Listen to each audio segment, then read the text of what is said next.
So if the machine has an issue, then there is an emergency slot that the voter can put their ballot in for it to be counted at a later time. If somebody is being asked to put their ballot in an envelope, it's likely that they're a provisional voter. That's how we treat provisional ballots. Those go back to the registrar's office. They are looked at and considered and then voted on by the electoral board later.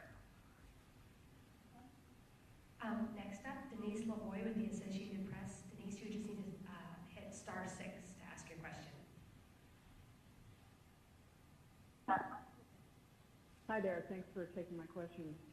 I wondered if you had received any reports about specific instances of voter harassment, intimidation, or anything similar to that this morning so far. The question is, have we received any information about voter intimidation or harassment so far this morning? We have not received any reports of that. If anybody perceives that they are being intimidated or harassed at a polling place, the best thing to do is to reach out to the election official who is on site, that's the chief of the precinct, or to contact local law enforcement. So no incidents have been reported No, ma'am. So far today. I did get some vague reports, so I apologize for the vagueness of these, but that there were issues with quote-unquote voting machines. I'm not sure if the person was referring to the poll books or something else, but have you received any other reports about issues with voting machines? We have not received issues about voting machines. I do think that the people are referring to the poll books when they go to check in.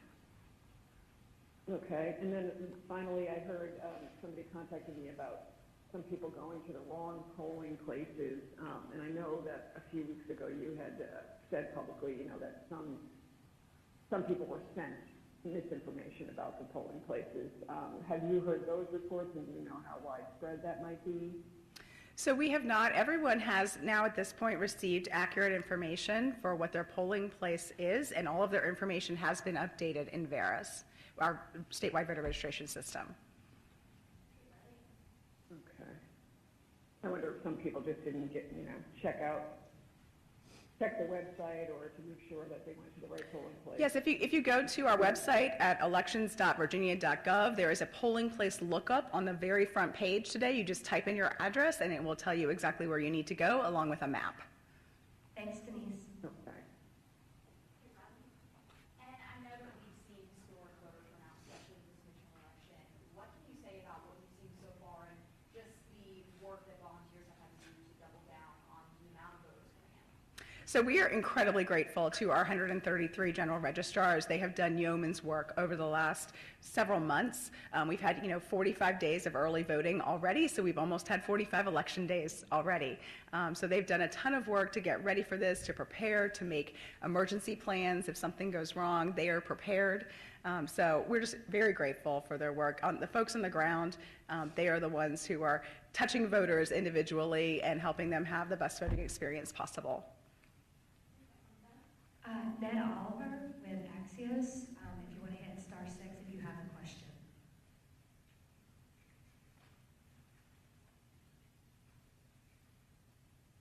I don't have any questions. Thank you, though. Great, thanks.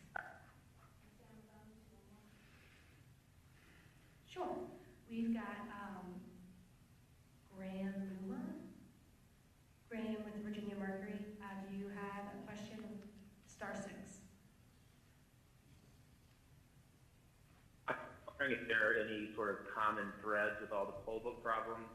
Is there any one particular issue causing them to go down in these localities? And I guess a related question, is there any connection between that issue and the issues y'all had over the summer with data coming over from the DMV?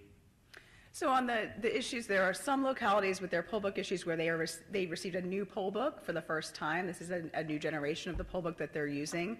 And so there's a little bit of a learning curve for some of our workers at the precincts to get those operating correctly. So that's what I would attribute most of it to.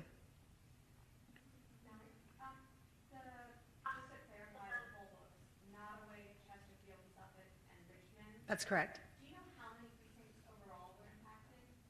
I do not, and I know it is not every precinct in each of those localities. Yeah, and is it still the case, is all of it resolved, or if voters are still going, maybe still be impacted? As far as we know, every one of them has been resolved and lines are moving. And it's resolved into the electronic poll books, or others running again, or? And if they're not running again and they've switched over to paper poll books, then that keeps people voting. So as a voter, you wouldn't necessarily notice anything different in That's correct. That's correct. Justin Jovenel with the Washington Post, do you have a question?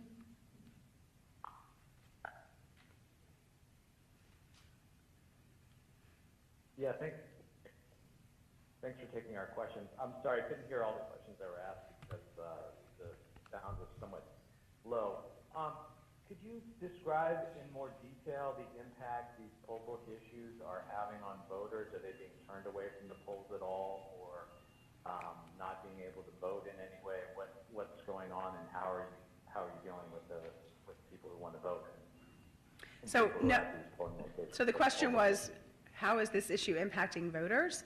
So they may see a slightly longer line. I believe there were some slightly longer lines at rush hour this morning in the 6 o'clock, 7 o'clock timeframe when a lot of people try to vote on their way to work. No one has been turned away. It might just be moving a little bit slower than normal. Could I ask a follow-up on that? Of course. So if I interpreted what you were saying correctly previously, so there's no current issues with these poll book problems? They've all been resolved, or is that not correct?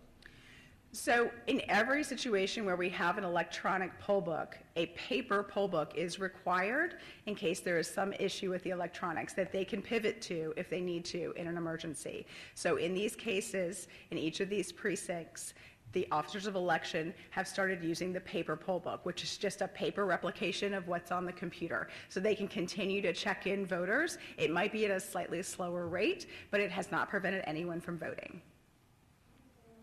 And is there any,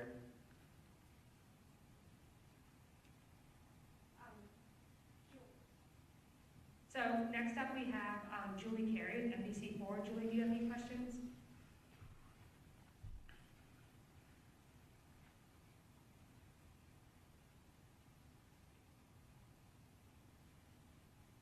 No, I do not, thank you. No question here. And then finally, we have Marcus Schmidt with Cardinal News. Marcus, do you have any questions? *6 to unmute.